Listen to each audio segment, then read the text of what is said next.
Why are there not more people talking about the painstaking artistry and relentless precision that goes into every Rolex watch? Before we dive into the incredible journey of Hans Wilsdorf, let's take a moment to appreciate the craftsmanship that defines the Rolex name.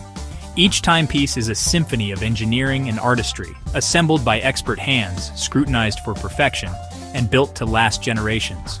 The story of Rolex is not just about luxury, it's about the pursuit of excellence, the mastery of detail, and the spirit of innovation that beats at the heart of every watch. It is hard to believe, but the Rolex story begins not in a grand Swiss workshop, nor in the bustling heart of a city, but in the quiet, somber halls of an orphanage. Here, in the shadows of forgotten children, a remarkable journey was about to begin. The world would one day know the name Hans Wilsdorf, but at this moment he was simply a boy among many, one face in a sea of lost souls, searching for hope and belonging. A boy with no money, no family, and no name to call his own. In the late 19th century, being an orphan meant facing a world that was often cold and indifferent. There were no safety nets, no guarantees, and certainly no promises of a better tomorrow. Each day was a test of endurance, a struggle to survive, and a lesson in resilience. For Hans, every morning brought new challenges, but also a flicker of hope that perhaps, just perhaps, he could shape his own destiny. He was born in Bavaria in 1881, a region known for its rolling hills, dense forests, and picturesque villages. But for Hans, the beauty of the Bavarian countryside was often overshadowed by the hardships of his early life. The world around him was changing rapidly. Industrialization was transforming Europe, and opportunities were scarce for those without means or connections. Yet even as a child, Hans was observant. He watched the world with wide, curious eyes, absorbing every detail, every lesson, every possibility. His parents died when he was just a boy, leaving him alone in a world that could be both beautiful and cruel. The loss was profound, shaping his character in ways that would echo throughout his life. Grief became a silent companion, but it also forged within him a quiet strength. In the absence of family, Hans learned to rely on himself, to find comfort in small victories, and to dream of a future where he could rise above his circumstances. He had to grow up very quickly. Life was hard, and childhood was a luxury he could not afford. Like many orphans of his time, Hans was expected to work, to contribute, and to survive. He took on odd jobs, learned the value of discipline, and discovered the importance of perseverance. Every setback was a lesson, every hardship a stepping stone.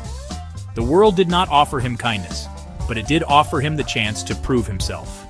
But this boy, Hans Wilsdorf, had a strong spirit. Even in the face of adversity, he refused to let despair define him. There was a spark in his eyes, a determination that set him apart from the others. He was curious, always asking questions, always seeking to understand how things worked. This curiosity would become his greatest asset, fueling his ambition and guiding him toward a future he could scarcely imagine. He knew he had to make his own way in the world.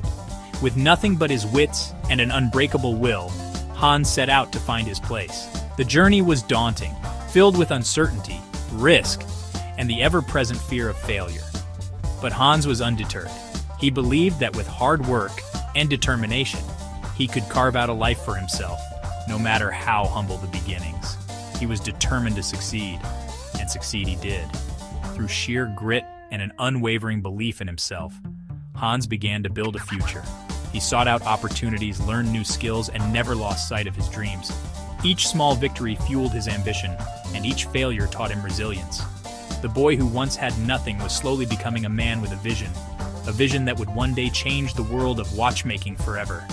This is the story of how that orphan boy, Hans Wilsdorf, built one of the most famous brands in the world, Rolex.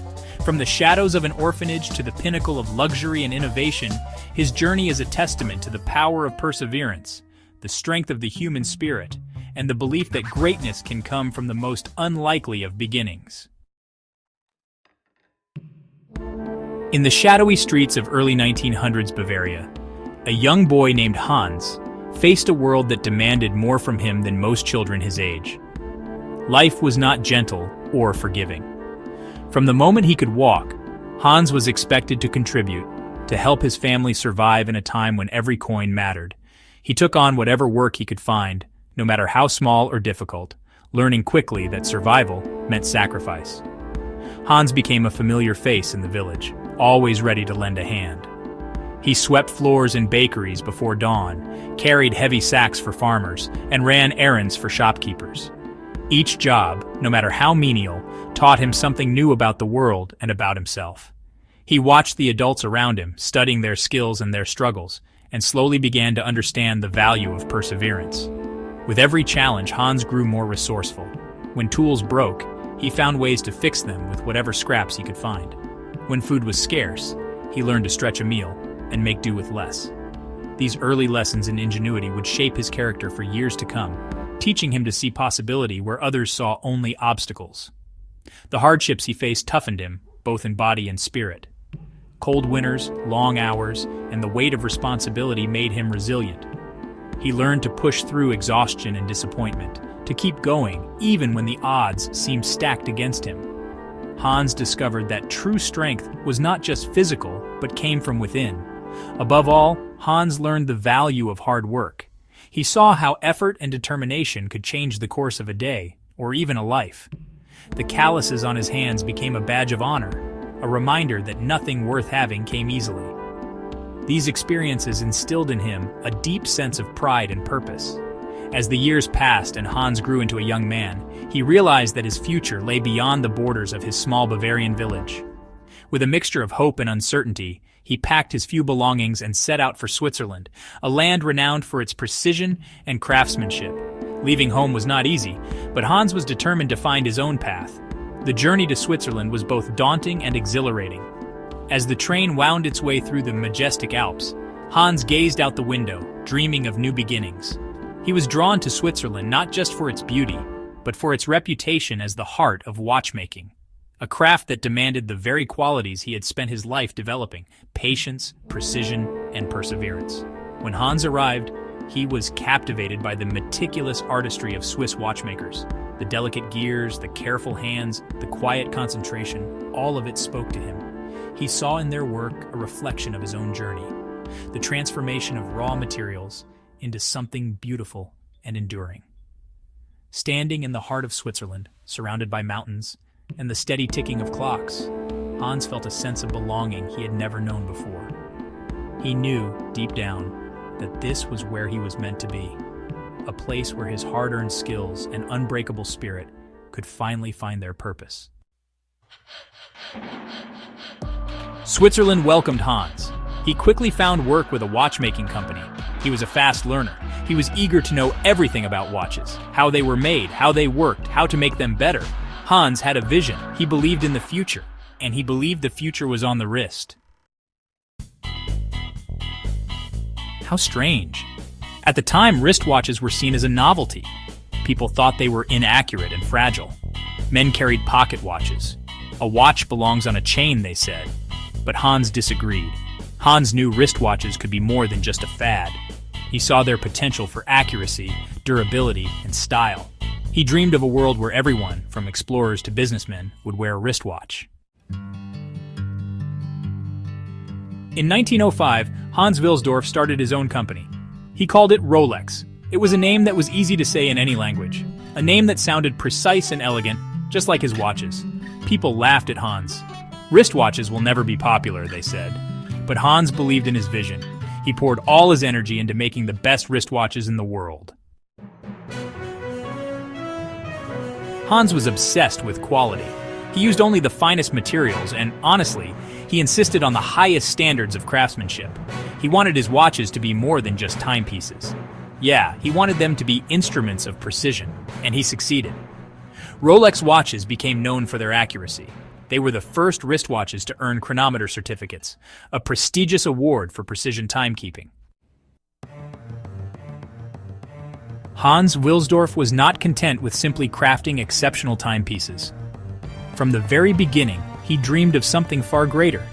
He envisioned a world where his watches would not only be admired for their precision and beauty, but would also become symbols of achievement, adventure, and reliability. For Hans, a watch was more than a tool to tell time. It was a companion for life's greatest journeys, a testament to human ingenuity and perseverance. Hans understood that to make his vision a reality, he needed to do more than just build great watches. He needed to make them famous, to turn the name Rolex into a legend. He poured his energy into creating a brand that would stand for excellence, innovation, and adventure. Through bold advertising campaigns and striking billboards, he introduced the world to the idea that a Rolex was not just a watch, it was a statement. Hans was a pioneer in the art of marketing. He recognized the power of storytelling and the importance of building a reputation that would endure. He assembled a team of creative minds, working tirelessly to craft messages that would capture the imagination of the public. Every advertisement, every poster, every campaign was carefully designed to reinforce the idea that Rolex was synonymous with reliability and prestige. But Hans knew that words alone were not enough. He wanted to prove, beyond any doubt, that Rolex watches could withstand the harshest conditions on Earth. He set out to demonstrate their durability and precision in the most challenging environments imaginable. Whether it was the freezing cold of a mountain peak, the relentless pounding of ocean waves, or the unpredictable elements of the wild, Hans wanted the world to see that a Rolex could be trusted anywhere, anytime. To prove his point, Hans sent Rolex watches on extraordinary expeditions. He equipped mountaineers scaling the heights of Mount Everest and divers plunging to the ocean's deepest depths with his timepieces. These daring explorers became living proof of the watch's resilience. Their stories, captured in photographs and newsreels, inspired awe and admiration around the globe. The Rolex name became forever linked with the spirit of exploration and the pursuit of the impossible. One of the most remarkable moments in Rolex history came in 1927 when Hans gave a Rolex oyster to Mercedes Gleitze, a young British swimmer determined to cross the English Channel. Mercedes was not only a pioneer in her own right, but also the perfect ambassador for Hans's vision. She wore the watch on her wrist as she braved the icy waters, battling fatigue and the elements for over 15 hours. When Mercedes finally emerged from the water, exhausted but triumphant, she proudly displayed her Rolex. The watch had kept perfect time throughout her ordeal, proving its waterproof design and remarkable reliability. Newspapers around the world reported on her achievement, and the Rolex oyster became a sensation overnight. The world was amazed, not just by Mercedes's courage, but by the watch that had accompanied her every stroke. Hans Wilsdorf's dream was coming true. Rolex was reaching for the stars and inspiring others to do the same. Hans Wilsdorf achieved incredible success, but he never forgot where he came from. He never forgot the value of hard work and determination. When he died in 1960, he left his entire company to a foundation. The Hans Wilsdorf Foundation continues to support charities around the world, helping those in need. Today, Rolex is one of the most recognized and respected brands in the world, a symbol of luxury, performance, and achievement. But it all started with a poor, orphaned boy who dared to dream big. Hans Wilsdorf's story is an inspiration to us all. It shows that with hard work, determination, and a belief in yourself, anything is possible.